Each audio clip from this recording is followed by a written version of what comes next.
In Retro Game of the Week, we dive into our game library and pick out a classic to see if it still holds up today. Let's grab a controller and play some retro games.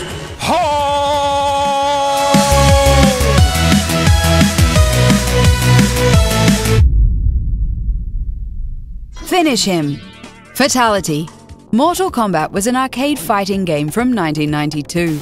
It looked distinct due to the fact that the fighting animations were just frame-by-frame animations of real actors.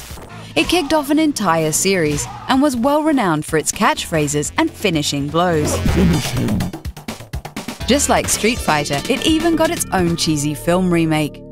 The game was released across nearly every platform, but not all of them allowed for the blood and gore. That's why we're sticking to the Sega Genesis version.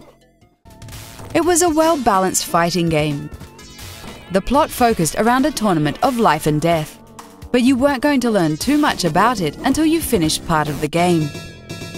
You fought through the rounds with one of the 7 playable characters until you reached the end boss, Shang Tsung, a creepy old wizard.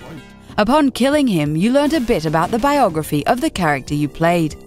The gameplay was different from other fighting games.